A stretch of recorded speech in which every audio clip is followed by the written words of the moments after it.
What's up, guys? Free123 here, and I decided to jump on some Battlefield today.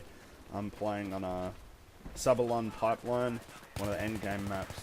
But today, I'm not really going to be talking about the gameplay today. What I will be talking about is some of the going-ons in the gaming industry and the gaming world on the whole.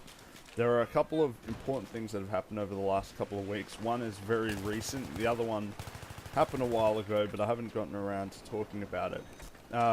But the first thing I'm going to talk about is Disney is now cracking down on Let's Players, and they're now going to make revenue off of Nintendo-owned content. So, for example, if someone did a gameplay of Super Mario Galaxy, Nintendo would get a cut of their revenue. And people have been exploding on forums all over the internet. People are getting pissed off, complaining that it's not fair that Nintendo has done this, and that because there are a lot of Let's Players and it's their job. Their job is to play these games, which I'm still not decided where I stand on this. On one hand, I feel as though when you purchase the game, you should really be purchasing the right to not only play that game, but, you know, upload the content from that game onto the internet. And a lot of people say, oh, but, you know, you can't do that because you don't have the license. But by purchasing the game, you're technically purchasing the rights to, like, use that game. And I suppose what I feel as though when it comes to copyright, yes, there should be some copyright things, but I feel as though on YouTube they're much too strict. For example, on my video, I'm playing Battlefield, but I'm not telling people that I developed the game. I'm not telling them that it's my game.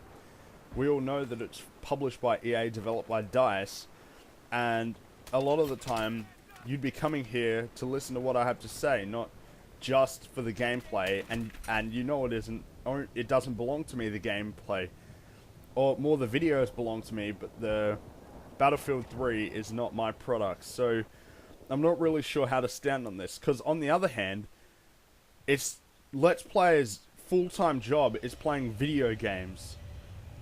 That's their full-time job, so why should I feel sorry for them? Their full-time job is to play video games. It's not a hard job. You play, maybe the editing's a little bit harder, but a lot of the time they don't edit ever. They just play it in a long stream. And I have nothing against Let's Players. I enjoy watching Let's Play games, gameplay and commentary, but at the same time, they really shouldn't be complaining that Disney is cracking down on people using their content. So to that same extent, it is Nintendo's content, and they do have the right to do this because you did buy the game and they still own the game.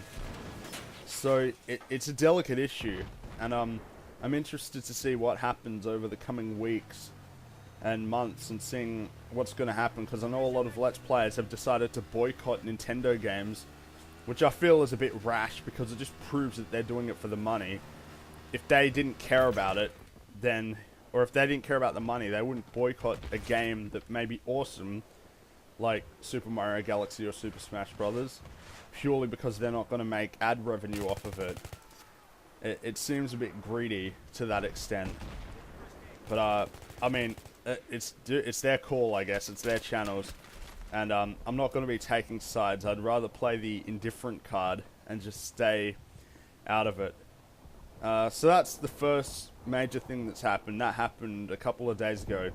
But the other thing that's happened recently that is more involved with Battlefield, which is a little bit old, but you know, I'm going to talk about it anyway, is as you may already know, Lucasarts, who've developed a lot of fantastic games and some shit ones, but on the whole, pretty decent games, has been closed down after Disney's acquisition of Lucasfilm and all the Lucas brands.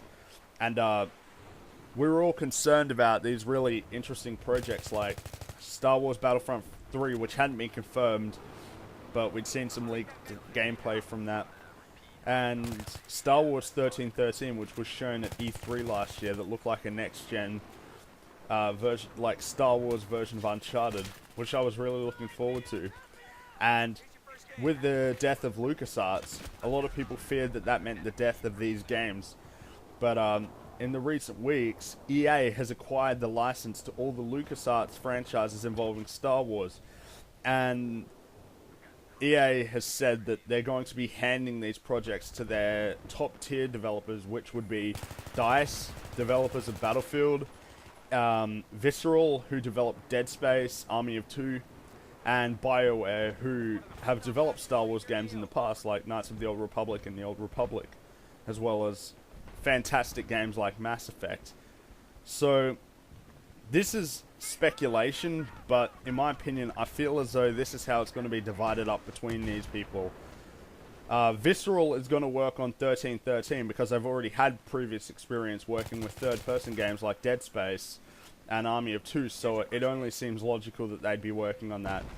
BioWare will probably continue just working with the whole Knights of the Old Republic and the Old Republic sort of arc of games. And I believe that, and most people believe that DICE will be working on Battlefront 3, and that's just awesome news, because DICE are great developers, and I really enjoyed playing the previous Battlefront games. Me and my friends, when we were younger, used to just go over and play that all day because it was so much fun. Particularly Battlefront 2, I enjoyed that a lot, and the whole introduction of like special types like Yoda, other Jedis. But now I'm gonna get into sort of what I kind of am hoping for in Battlefront 3, because there are a lot of things I would really hope for, and I don't want it to be purely Battlefield but with Star Wars skin. But even though I feel that those two formulas would work really well, there are some things that I would prefer, like, added onto that. I feel as though having a Star Wars game set on the basis of Battlefield on Frostbite 3, it's just going to be stunning. You could be having these massive epic battles on like Kashyyyk or Hoth, just like I'm on Sabalon Pipeline. Imagine that, playing these massive epic battles on Hoth, 64 players. You've got a couple of people in the camel things, which the names I forget.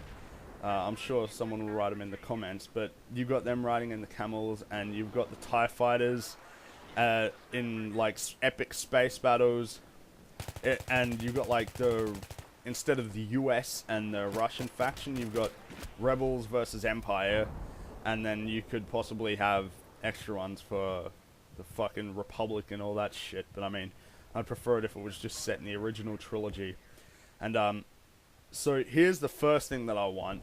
I want there to be a heavy emphasis on vehicles, to some extent, because if it's all, I'm just gonna bite the bullet and say that I think that if DICE take this game on, it's gonna be a first-person shooter. So I'd want there to be a heavy emphasis on vehicle fighting, and so, for example, you could have the people riding in the TIE fighters instead of jets. You could have this fucking things from Return of the Jedi when they were fighting the Ewoks. You know, all those kind of vehicles, which would be really cool. And then, like, you know, the high-speed thing that they used in the episode 6 as well. Those would have been great. Another thing that I want, though, because I feel as though it would work perfectly, is a high level of customization for the characters. If you think about, like, if they, even though, like, the two factions, if it was Rebels and the Empire, for example, are distinct because you've got the Stormtroopers and the Rebels, perhaps they'd be able to put in some customization, so you could customize the color of your Stormtrooper, perhaps, like, different variations of the helmets, and customizing your weapons so that Stormtroopers can actually hit shit for once. And I feel like those things would just set it apart so well. It would be like a AAA game, only it would be like Battlefield, but with the Star Wars skin. And even though I said before, I want to have a little bit of extra things added on, the more I think about it, the more I think that the whole Battlefield formula just works perfectly with Star Wars. And those are a couple of things that I feel would be great additions once they begin developing this. And I really hope that DICE takes on Battlefront 3 and these don't just become water under the bridge projects. They're like actual projects that they're really involved with. So that's pretty much most of the gaming news for this week that I decided to talk about. Thanks for watching, guys. If you enjoyed, make sure to subscribe to my channel. See you guys later.